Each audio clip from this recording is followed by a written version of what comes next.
This is CP Cloak, a map for Team Fortress 2. This is a Valve-made map that was added to the game after the Steam Pipe update on May the 1st, 2013. Several other strange maps were also added in this update. This includes Background 01, another map named Cloak, and an early version of 2 Fort called devtest.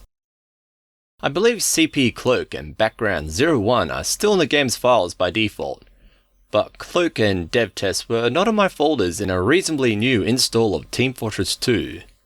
They were still in my Source Filmmaker map folder, however, so if you want to have a look at these maps yourself, that'll be the first place to look.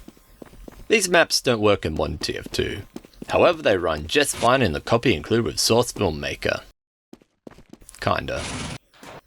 There are 2 maps named Cloak for TF2, Cloak and CP Cloak.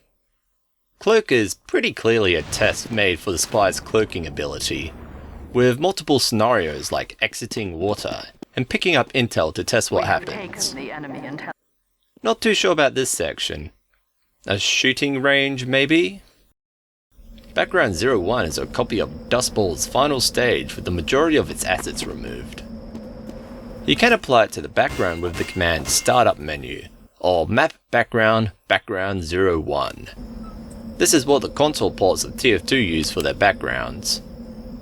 Map Background can also work for other maps too. Here I used Turbine for an example.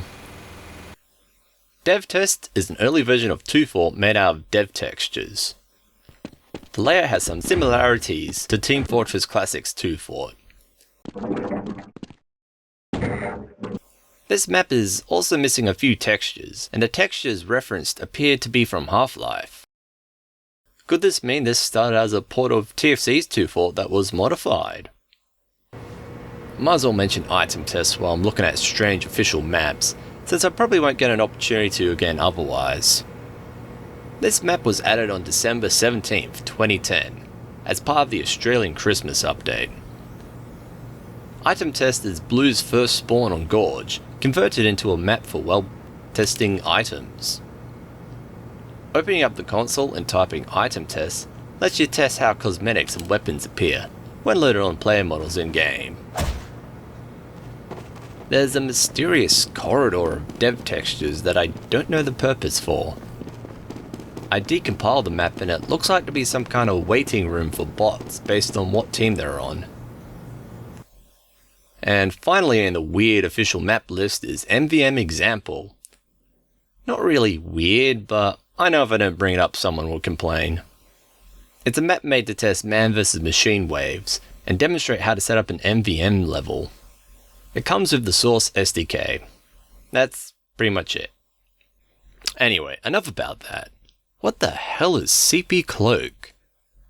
Walking out of the spawn room brings us to a box being looked into by giant versions of all 9 classes. In modern TF2 they look fine, but loading this map with the copy included in Source Filmmaker results in some horribly distorted faces.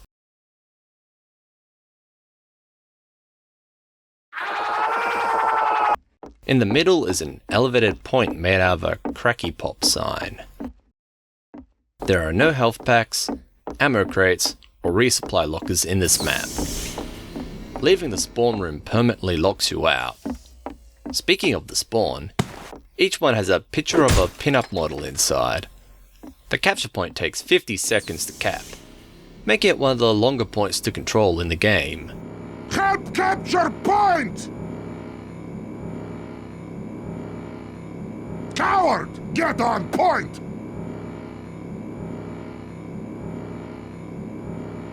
This map has not been sealed properly and has just been surrounded by a big box. I think this has been done using a tool and hammer called the Cordon Tool, which allows you to single out an area for testing. This is good for prototyping maps, but it creates a brush that goes all the way to the edges of the editor, which will often result in strange glitches and poor performance in-game. Speaking of poor performance, no brushes in this map are marked for detail. This means the map is a mess of viz clusters that don't have to be here. In addition, the outside of the map has a missing texture. The missing texture is in the final game, but it's stored in a different folder. It's worth noting that this one is stored in a folder called Test. The skybox of the map is much larger than the play area, and is made of these strange boxes. And that's not even mentioning the TF2 classes surrounding the center. So why was this map made?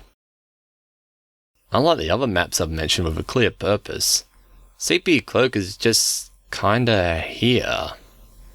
A search online brings up many theories, but no direct answers. One thing that comes up the most is that it's a test map.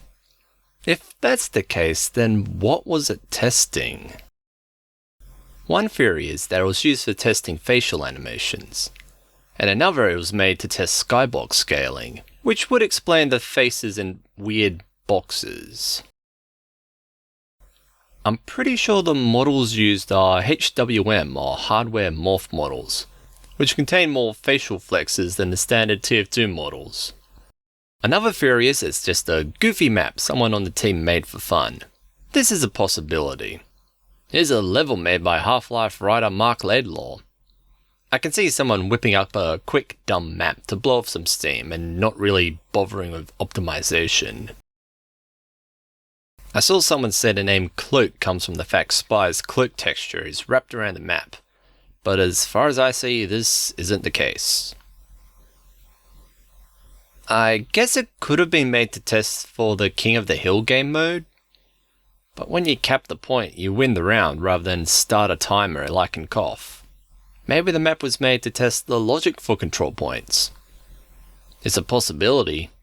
Day of Defeat has its own version of 5CP, and this map may be made to test how the logic worked when it was converted over to TF2. I sent an email to the TF team about 2 months ago and never heard back, so I recently sent one to both Eric Smith and Robin Walker asking about CP Cloak. I did this almost 2 weeks ago of me making this video, and I've not heard back yet. Maybe they just filter questions about TF2 nowadays.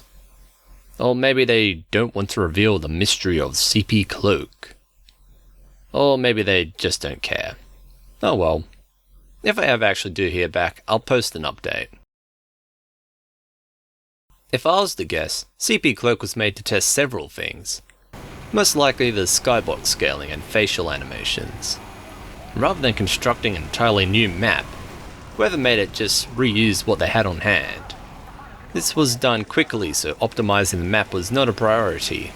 While working on it, someone decided to have some fun and haphazardly slap some assets on top, because the map was already looking so weird. But hey, that's just a theory.